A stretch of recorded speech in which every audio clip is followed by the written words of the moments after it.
webinar will contain two parts. One is the MEMS device simulation on IntelliSuite software, and part 2 contains the integration of these devices with other EDA tool, and for that we are having Professor Ananiah Durai from Vellore Institute of Technology, Chennai campus from India. So here the webinar content goes like this. So let's have some introduction, and then we look into the element based modeling, simulation, and the model construction in 2D and 3D layout, and then device finite element analysis, and then we can do the macro model analysis. We convert this to a HDL model. So this is the sequence. Here a gyroscope is a device where it can measure angular velocity, and it's an inertial device which measures vibration. It has a lot of application in automobile and aerospace industry, and we also have being used in consumer electronics now. Any MEMS device as such can be modeled using the 3D model. Here we can also do using the element based modeling. So that's the highlight of the session here. So we can take those elements which are available as a netlist, and then we can connect them like a circuit, and then we can make the gyroscope model. So here we connect them with plates and beam elements, and then we use comb drives, and any number of combs can be defined based on the dimensions of the plate. So we can set the comb dimensions as well, and then we can insert a AC source, and then we can trigger the simulation for doing various analysis. So here, if it's a element based design, so we set the beam properties. So in MEMS design as such, the dimensions of the device and the material properties are the one which takes care. So here we can set all of those things for the device. So here we have the rigid plate elements where we can set the parameters, and then we can visualize the results in 3D. So we can perform AC simulation, that is the frequency analysis, to understand the bandwidth of operation and the resonant frequency. So for this specific example, we have it at about 15.6 kilohertz, and then we have Y direction of vibration at about 16.4 kilohertz. Okay, so here we set all the pins, and then we can visualize results in 3D scale. We can set the ambient conditions, the temperature, pressure, viscosity, lambda. So the ambient parameters are the factors which causes the damping. So these can be set in the environment, and then even that can be parameterized as well. Here, the architecture of the IntelliSuite software has many other modules like process tools, geometric tools, device tools, and system tools. So here, element-based modeling comes under the category of system tools. So when we set the device simulation, we can set even the ambient conditions. So here we have an example where we see the resonance of vibration at 3 different pressure conditions. Okay, so the resonance peak reduces as there is an increase in the pressure, ambient pressure. So these are the factors which causes the damping, so we can set the ambient conditions. So we also perform pull-in simulation for any electrostatic based device. So for that we can perform DC simulation, which is our static simulation in FEM. Apply a static voltage, and then we can get displacement. So we can get the Lx, Ly, Rx, Ry, meaning Lx is linear, x-axis on the linear scale, straight movement, and R stands for rotation in case if there are any small rotations seen. So similarly, we can calculate the momentum, we can calculate the force acting on those plates, and we can also perform transient analysis, that is the time-based analysis. So this is an electrostatic based device. We get the capacitance change with respect to time. So in gyroscope, the rate of change of capacitance is measured with respect to time in drive mode and sense mode. We can run it for about 5 milliseconds. So we can even increase the duration of the simulation and with a small increment as well. Okay, and we get the transient curve with respect to time, how the displacement slowly develops. And then we can apply Coriolis force, and then we can measure the angular velocity simulation. And with this Coriolis force, we can get this output in Rx and Ry, and R stands for rotation. And then here we can get the quadrature effect. So any small deviation in the device working can be recorded by performing quadrature effect. Once we are done with the element-based modeling, we can redo the design in FEM model, and then we can perform the simulation. So here, redo the simulation with FEM model, finite element method or finite element analysis model. So we construct this model, and then we can convert this into a 3D file,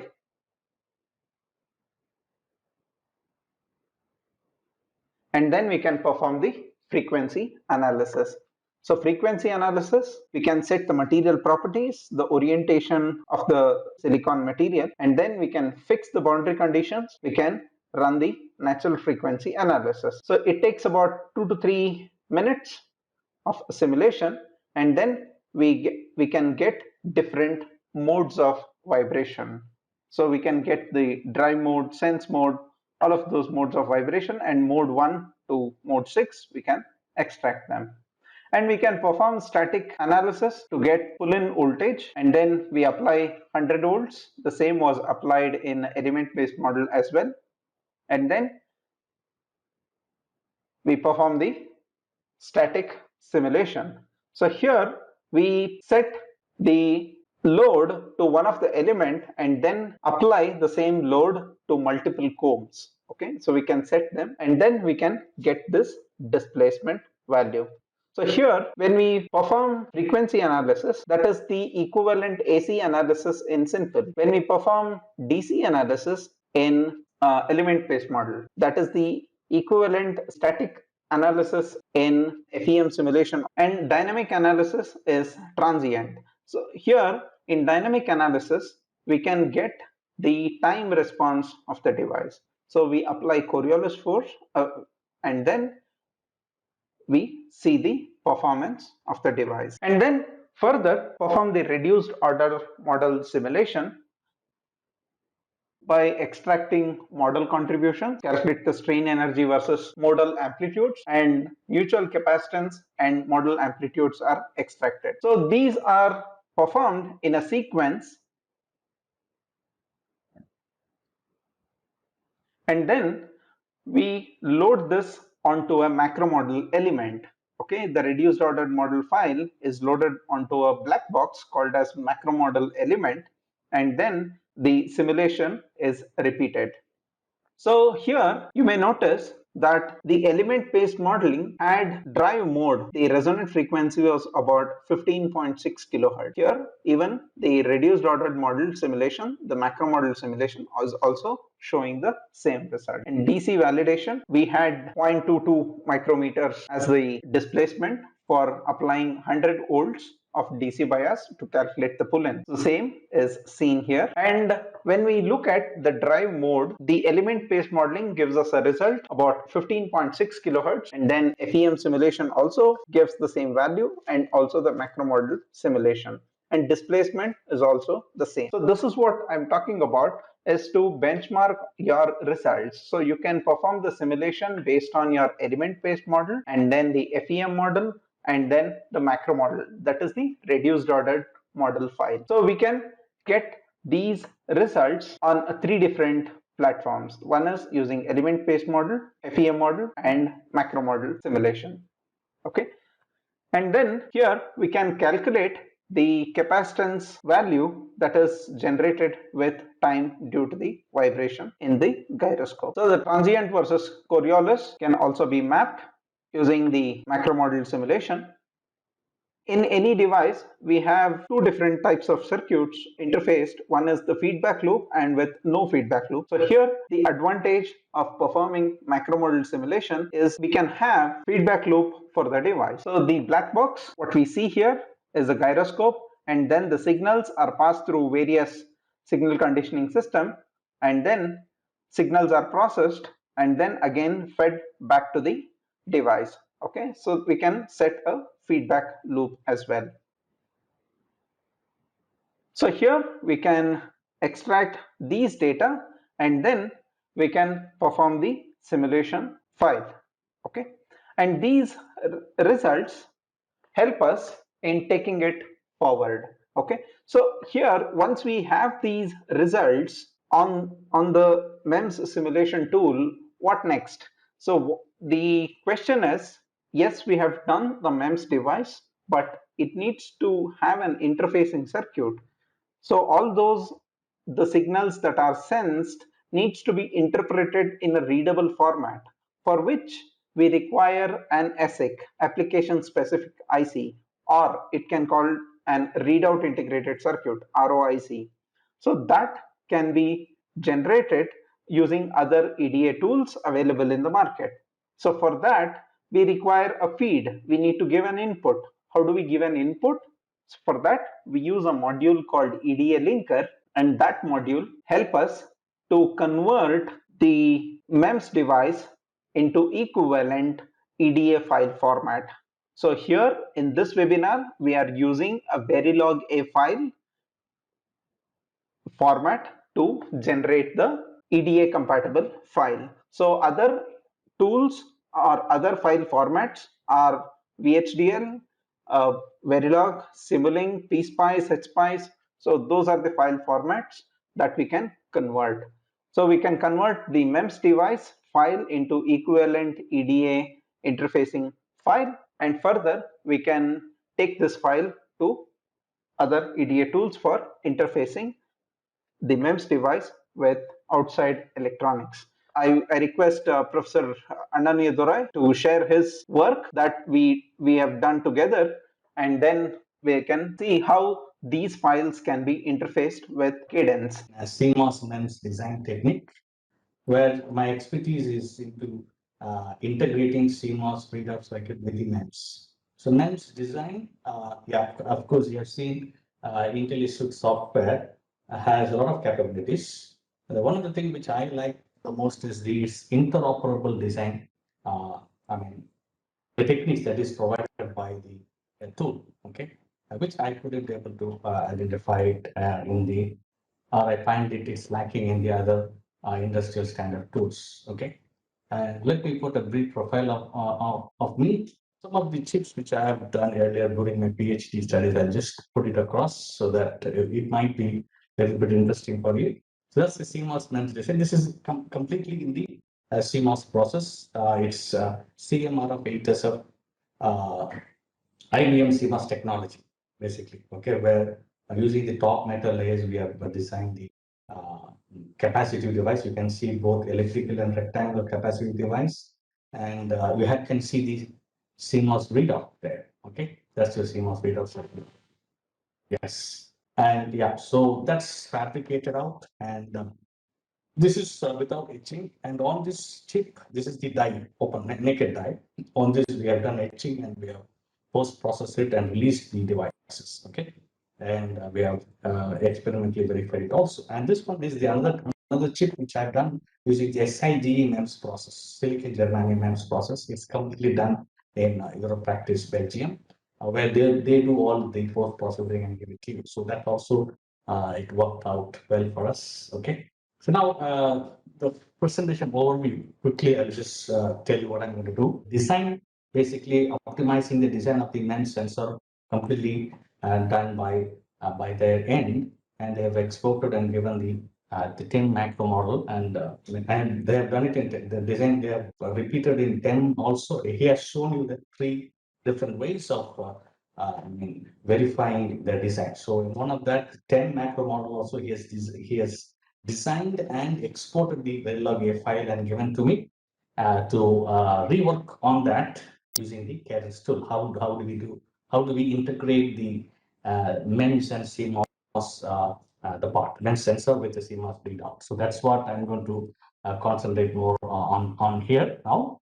So yes, obviously design and verification of CMOS sensor readout in 180 nanometer GPDK technology. Here I'm using just a generic PDK. Usually I used to work with the process design kits from foundries like IBM. Now they're doing global foundries has taken over it, and Europractice They do UMC, XFAB, and even AMS also. Okay, so if you have a specific technology, I mean, foundry that you want to work with, we can go ahead and do that one. But anyway, here for the experimental purpose, I've just done it with only GPT.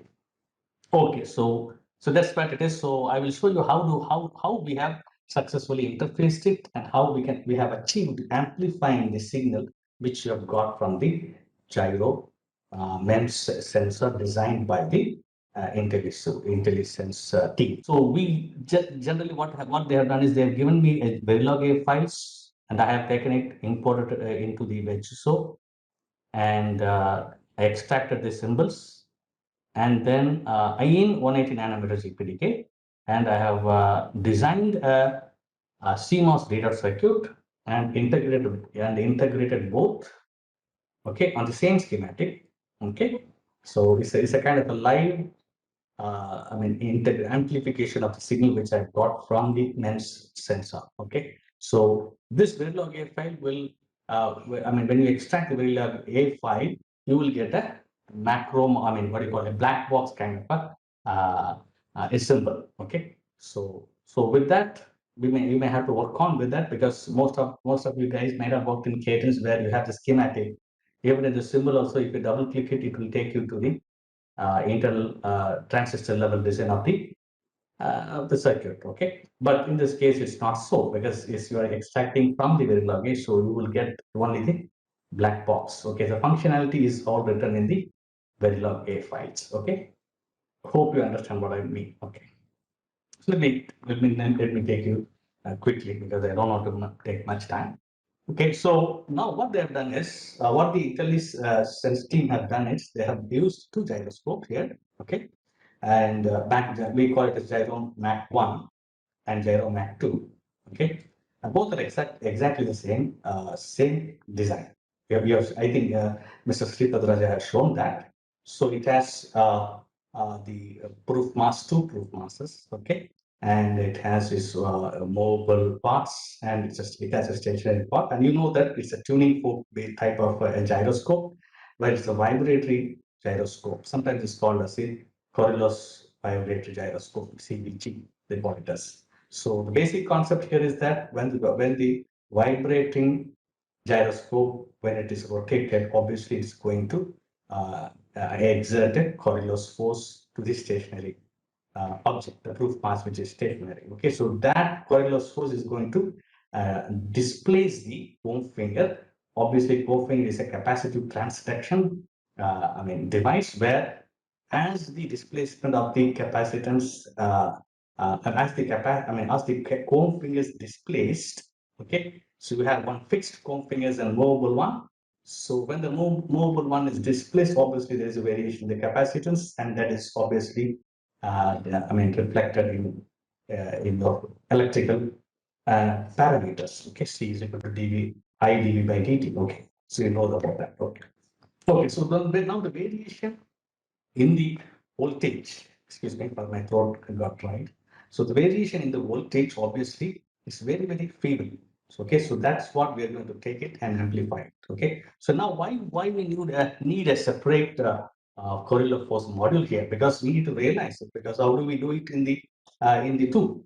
It's a real time thing that the correlative force is available in real time. Okay, just like you have the, obviously when it is vibrating, it's vibrate with the gravitational force, and obviously there's another Coriolis force comes into effect that's going to exert it on the stationary object, stationary proof mass. Okay, so that's how you realize it in the tool base. So what we do here is that we have two gyroscopes, Gyro Mac 1 and Gyro Mac 2. So from the Gyro Mac 1, you drive it. Okay, so vibrations, basically, how do we give it here using the tool? Obviously, by using a sine source, where you make it into a kinematic type. Okay, so it just gives you, we are just realizing it as a vibrations. Okay, so that vibration is one of the vibrations. You take it and give it into a input as the one of the cordless force module. Okay, so cordless force module is obviously a Verilog code. Okay, so that is written according to the characteristics, whatever that cordless force is needed. Okay, And so it has two outputs, the correlate force, which is very important here. That's what I want to emphasize here, because if you understand this one only, you will understand my simulation. Okay. So output one, it gets into the one of the axis of, because we have two proof masses I told you in a gyroscope. So the second gyroscope will have two proof masses again. So in the one of the x-axis it goes in, the one of the output one. The other one it goes at the antiforce. Okay, both are opposite forces. Okay, if you have two proof masses, obviously you will have a current loss force which exerts into an opposite direction basically. So that's what we have done here. So output one goes into the node of 7956, which is the left side proof mass, x-axis of the left side proof mass, and output 2 is the antiforce applied to the right side proof mass, which is x-axis again. So it is 18379. So this is what we have realized, how gyroscope's transduction output is possible in a schematic level. Okay. So then the second macro model, obviously, it will going to give you it will be connected to the comb finger, obviously, and the displacement of the comb finger is going to be realized as an output capacitance. So that's what, so we call this the sense capacitance. Okay, we have two capacitance. One is the drive capacitance and the sense capacitance. But whereas the sense capacitance alone gives you the output of the Coriolis force. See, the basic idea is the angular velocity is measured by the Coriolis force, which is exerted. Okay, so and that is being reflected as a capacitance variation parts. Okay, that's the transduction principle that comes in. Okay. Okay, now so this Virla files have been given to me by Mr. Sripadraja, their team basically. So what I've done, I have just imported into the, I just will show you the flow, how it goes, and then I will show you the live demo also. Okay. So here in this case, I've just taken the code, placed it in the Verilog A. I mean, I've created a new cell view and placed and chosen Verilog A, pasted it, and then I've gone for creating a, I mean, we're extracting it to a symbol. So F sign is required because I need to give excitation to the, I mean, the vibrations to the all the proof masses, x-axis, y-axis, and z-axis. With z-axis, we have not concentrated here. Only we have done only x-axis and y-axis. Okay, so that's what it is. So that's why F sign Verilog A file is extracted, and then F constant. It is basically what we want to give a DC excitation. You can use it through F constant because it's a constant. It's a constant source, obviously. So both are sources. F sign is a source and F constant is a source. Okay. So it just has only outputs, no inputs here, because it's like a generator actually. Okay. So we have seen in electronics term, we say it's a function generator, no signal generator, something like that. Okay. And the Coriolis force, obviously, I told you that it has one input and two output, where one input is going to come from the first from first gyroscope, and the two outputs is going to the second gyroscope. So basically, trying to I mean exert this Coriolis force is going to exert it onto the second gyroscope, where that displacement of the comb finger will obviously it will be the displacement of the comb finger will give you the radiation capacitance, which is obviously proportional to the radiation in the Coriolis force, which is basically obviously the angular velocity, basically. Oh, so this is the two gyro Mach 1 and Mach 2, two gyroscope effects, almost both the same, except that one of them, gyro Mach 2, has the sense capacitance, whereas gyro Mach 1 only has the drive capacitance. Okay, but otherwise both are same. Just one thing that I need to highlight here is that, so you can see wherever electrical parameters are been I mean mentioned, the variables or electricals, that's going to be an electrical one, whereas kinematics, obviously we're going to see it as a displacement based. Okay, so now after I mean copying all these Verilog A files separately into a separate cell views, creating a separate cell views. Obviously, I'm going to extract symbols. So this is F sign symbol, and this is F constant symbol, and then Coriolis force symbol. So as I told you that it has one input and two outputs. Okay, and then again two gyroscopes also been extracted here. Okay, and then with all the obviously you have two proof masks in each gyroscope. So it will have two x-axis in out, two y-axis in out, and two z-axis in out. Okay, and gyro 2 will have two capacitors. One is for the drive, and other one is for the sense, and whereas the other one will have only the drive one. Okay. Okay, fine. So now let me get into the. This is all been done. We have taken we have imported all the Verilog A files, and then we have exported, we have extracted it, and we have created symbols. So now I have kept it aside, and now I've jumped into the design of the CMOS sensor reader, which is very important here, because obviously we know that the output of any MEMS sensor, not only gyroscope, any MEMS sensor, if you take it, is very weak. Okay, so in this case, it is picovolts. Okay, if it is in microvolts, at least still it is beneficial for us to, I mean, easy for us to handle it and amplify it. But that is very weak signal, because you have noise which is larger than the actual signal out of the gyroscope. So you just think how it is how much it's difficult to amplify, because we need to basically pick up the very big signal which is all clubbed with the noise, and then take the noise, clear it, filter the noise out, and then amplify only the gyroscope alone. Okay, I mean gyroscope output alone. So this is very challenging task here. So that's why we have gone in for a differential amplifier. In this case, I have not gone for a fully differential, but I would basically, recommend to go for a fully differential, which has very good noise reduction. Okay, but in this case, I have just gone for a simple a single-ended differential amplifier, and with a gain of 60, because the differential amplifier will give you a high gain with a single stage, because I've just used a single stage because I'm just experimenting it basically. Okay, just want to know how it works, how it responds to the design which I'm doing. So I have just taken one single stage one, which I have designed it for a gain of 60.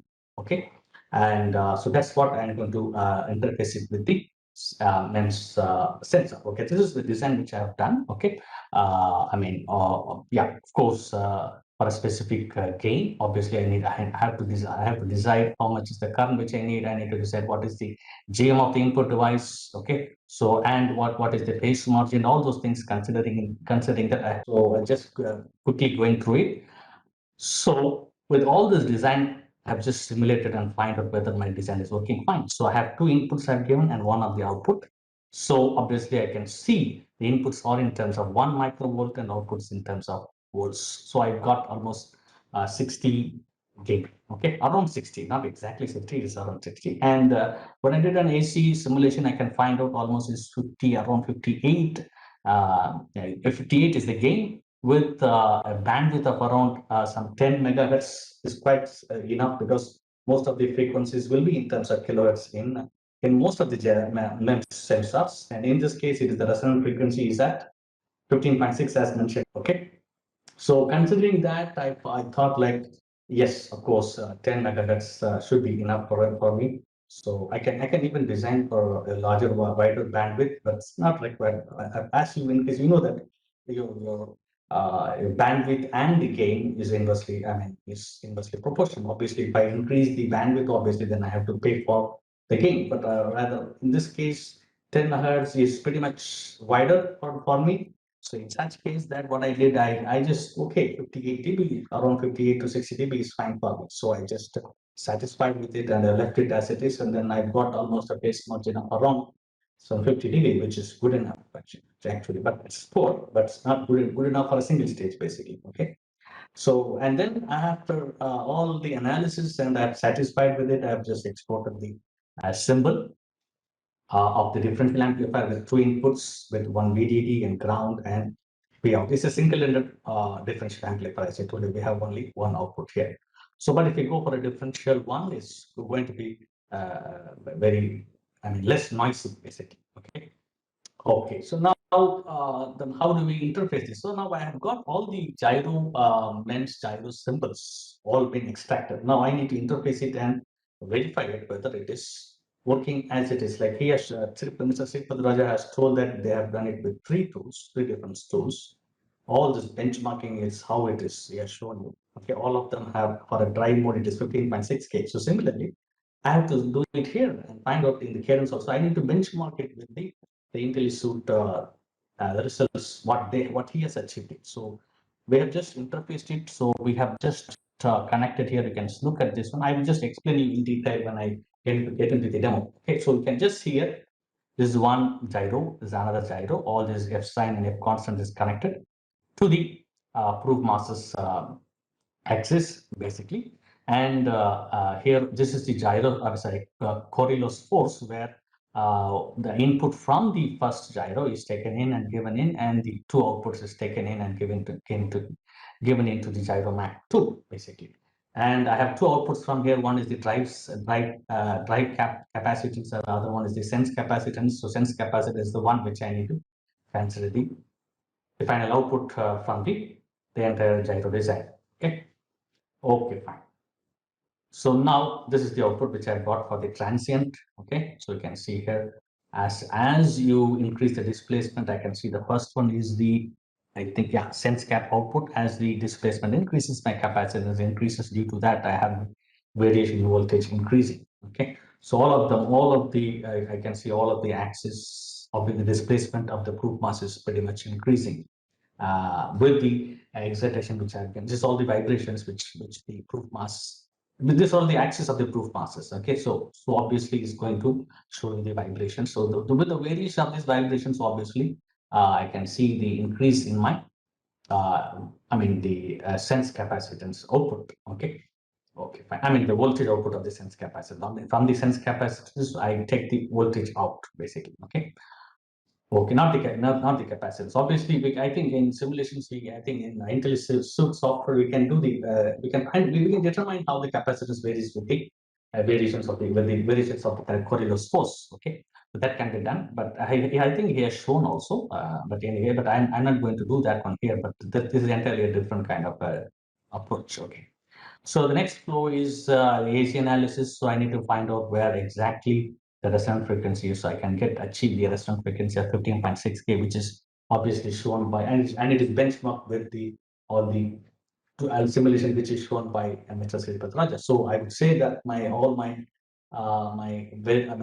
the symbols which is extracted from the Verilog A files is in what I can say is in alignment with the design which is done in IntelliSuite. Okay.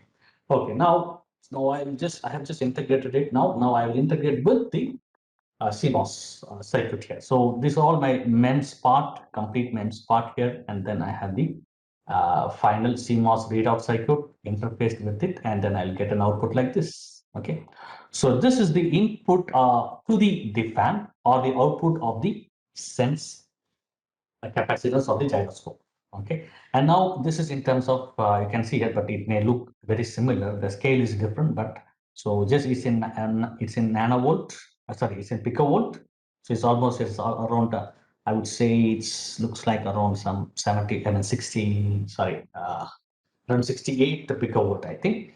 And with a gain of 60, I achieved a 4 nanovolt output, which is very clear with no noise, nothing. Okay. So it's a live, I would say you just take the output from the gyroscope in the Cadence same schematic window and give it to a CMOS circuit directly in, and you can amplify it and see. So that's the capability of the IntelliSuite with the interoperability, the IntelliSuite software. Okay, so now I will just take you to the demo quickly. So I'll just open a couple of designs and show you. Okay, that's where I have named my library as seminar underscore gyro underscore mac. Okay, so that's the name which I've given. So I have created many symbols and Verilog A files. I'll just open the Verilog A files and show you. This is how we create the cell view. Okay, so that's the Coriolis force Verilog A file, and then you can go here, create, and you can extract it. Okay, so you can go to file. Sorry, you can go to file and extract it. Okay, you will get a symbol. Okay, so I've already done it, so I'm not going to do it again. So likewise for F constant, I can see Verilog A file for that. Okay, that's the Verilog A file. Again, I can go file, extract, and I can get the symbol. So symbol has already been created. I will show you that. Okay, then file open, and then go F sign, and that's my Verilog A file of my F sign. Okay, so it's all of is kinematic out. You can see here is kinematic out. Okay, so it's all the displacement one. Then file open. I'll show you gyro map 1 first. Okay, Verilog A file. Let's see here, gyro map 1. So it has all the X, Y, Z. Okay, so it's one node. Okay, So, and then it has its capacitance output, just one capacitance output, which is nothing but the drive capacitance of the Gyromac 1. Okay. And you have in out X and all those things. So it has two nodes of the X. Why? Because it has two proof masses. So each proof masses has its own X-axis. So that's why 2, 2, 2. Okay. And then all are kinematics. All are inputs, in-outs, and kinematics. You can get the input and the output, and it has its own kinematic because it's just a vibration. You're just vibrating it, and just you want to read the vibrations. Okay. So then, similarly, your Gyromac 2. So in this case, you have two capacitors. One is a sense, and another one is a drive capacitance. So basically, you want to get the output from the sense capacitance. Okay. So I can show you the Verilog code functionality, everything, but I don't have much time. So I'll just skip this one. Okay. So basically, everything you need to extract it, and I'll just show you the symbol how it looks like for each of the. So I just choose the symbol here. Yeah. So it's a black box. So it's only readable. Okay. So that's my Corellos first one input and two output. Okay. And then obviously the one is yeah, if concept sign will be there, I'll show you Gyromac 2 quickly. Even that's also a black box. You can edit it. It's just that. So you can see here you have all these nodes. Okay. So this is the x-axis of one node, x-axis of another node, and this is y-axis of both the nodes and z-axis. Okay. So here in this case, we'll be driving the x and y axis as mentioned by Mr. Sripatraj. Yeah, and then Gyromac 2, and then okay. So now what you do is then you have all these symbols, F sign, Corellos force, F constants, and Gyromac 2 and Gyromac 1. So what you do now, integrate it all those together. How do you do that? You have to create a schematic. Okay. And I've done it earlier. So I'll just show you this one. So integrated. So you can look here. That's the Gyromac 1. Okay. So obviously V1 and V2 is the excitation that is going to give that you're going to give it to the comb figures, but we're not going to give anything for that. Okay, right now. So you can see a F sign. Obviously, 15.6K is going to be the frequency that is going to go in here to the x-axis. Okay, to x-axis it will go, and to the y-axis, obviously. Okay. And then it's going to be the opposite by excitation we are going to keep, okay, between x and y. And then similarly for here, in this case, you can see here the excitation coming out of one of the x-axis. Obviously, it is going to go as the input to the Corellos force. Okay, can I minimize this one? I'll put it up here. Okay, yeah.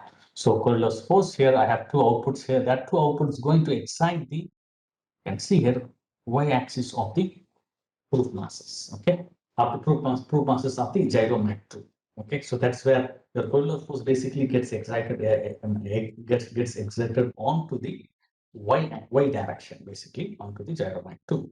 Okay, when the vibration gyroscope is vibrated and when it is under rotation, obviously there is an angular movement, and then there will be obviously you know that the vibration mass is not going to, the movable mass is not going to change its plane, so it's going to stay there, but it exerts a force onto the stationary one. So that's where it's exerting the Corellos force onto this y directions. Okay, and here in this case you excite only the x here, and the other y you give only the Corellos force. Okay, and obviously your z-axis, the z direction in both the cases is going to be nothing. Okay, no excitation to that. Okay, now what will be your output in this sense capacitor? That's what we're going to see using your transient analysis. So I launch ADL.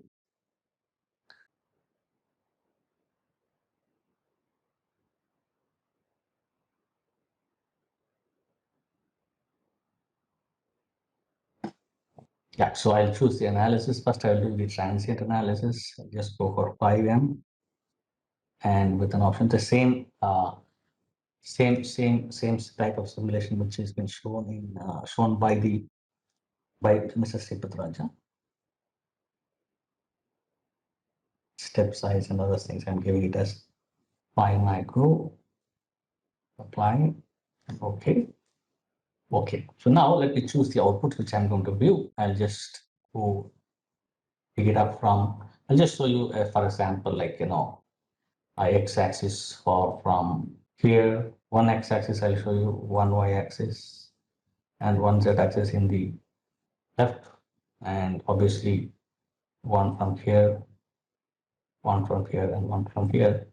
The main output is what we want is the sense cap. Okay. Yes, so that's where I have selected the outputs here, and then I will simulate it.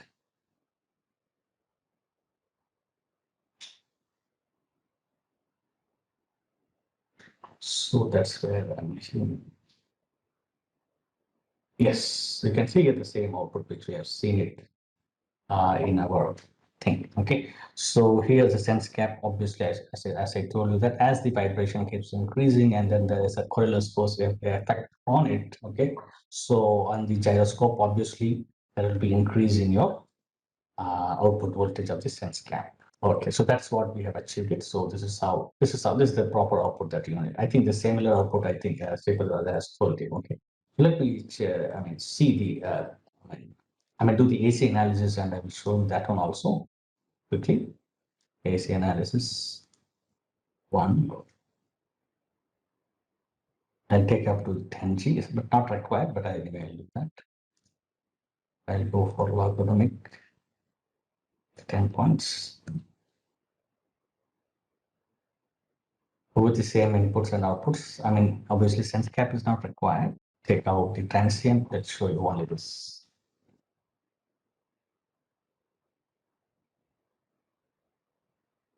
Yes. So you can see here,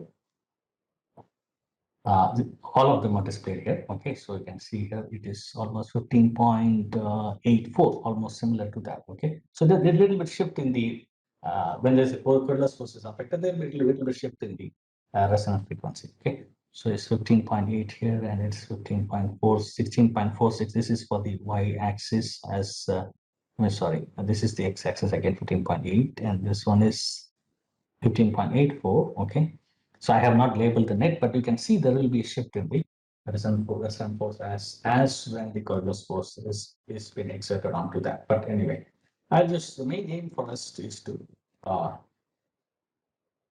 yeah, not required. The main aim for us is to find out how do we amplify the sense capacitor output is in terms of picovolts. So how do I amplify it by using a CMOS readout cycle? So as I showed you in my PPT, I've already done that one. Different design is done and it's been optimized, and I've achieved it. So I'm straight away I'm putting it in. I'm creating another schematic top module 2, another schematic, and integrating MEMS sensor with the gyroscope together. So that's how it looks. Okay. Now look here. So what I've done here is this is the MEMS part, complete MEMS part. So this is quite interesting to look. This is the MEMS sensor design which you have done it in IntelliSuite basically, and all those black boxes which we have optimized it, and we have simulated it. Transient we have done, NC we have done, and find out it's all working according to the output which we have done it in the IntelliSuite software. Okay, and now the output here, look here, the output of this sense capacitance is now taken here, and it's been given into the DFAM. Okay, so that goes as an input because it's a single element. So obviously one input goes, other input is only the DC, and obviously I will get only one output at the output side. Okay, and look here, I have used since the output is quite noisy, I told you that it is obviously in picovolts, and obviously as I give that one into the DFAM, we have the device noises, one by noise and thermal noise, all the stuffs out there. So all the stuffs are additive. It goes in, and it obviously makes your actual signal very clumsy. So in order to overcome that, I have used a technique where this is a GM stage for me, and I have used a GM-C filter, a low pass filter, GM and C. I have used just a capacitors here, and I have simulated it, and I've got a very clear output. I'm very happy to achieve that one, in fact. So I'll just try to simulate this and just show. I'll just show you only the output of the sense cap, that is output of the gyro, and the final output of the CMOS readout. That's what I'm going to show you now. Okay. So I'll just go for the analysis of the transient. Obviously, transients is enough for you right now here. So 5 millisecond, I'll choose and go for moderate. I'll leave it as it is, okay? And then I just apply it. That's okay. Then select the output, the two outputs. This is the sense cap output, and this one is the final output of the CMOS data. Okay. Yeah, so that's the two outputs. I'll just simulate it. Yeah. So both will be not in scale. So I might have to change the scale now. I'll do that manually. Split it up. So that's the output of the sense cap. So it's in nanovolt. It's in picovolt range. So it's the scale is proper here, but the scale is not proper. Let me change the scale manually, and I'll show you how it is going to be. Okay. So this one I've tried it out to show you in a better way. So let me check that one. 79245 79. Yes, that's how it looks like. So there's some DC shift is there, but anyway, but I can see that I have got the amplified output. Initially, I have some settling issues and all stuff is there, but that's quite common in the different design, and the DC is also not proper. But anyway, that can also be fixed by using a buffer at the output. Okay, so all these things can be removed because I've just used only one stage of the amplifier. Okay, so this is all expected. Okay, so let me just zoom in and show you how clear the outputs are. Okay.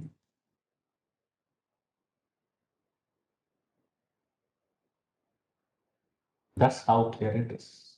And even I am very surprised about it.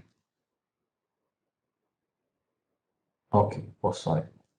So both. So now you can see here, this one is obviously it is 7 to 9, and this one is 7 to 5. So almost 4 nanovolts I'm getting here. And this one is obviously it is 71.9, almost 72, and this one is almost 3. So almost it is 69 microvolts, around 68 microvolts. I'm sorry, picovolts, sorry, 69 picovolts, and this one is almost 4 nanovolts. So almost I'm getting the gain which I have designed it for. I'm getting almost 60, around 60, I thought. Okay, so that's the output. That's how you integrate the MEMS sensor and the CMOS data out on a single schematic, and lively you can see how the signal from the MEMS gyroscope is being lively amplified without any distortion and with much clarity. Okay, that's all from me. And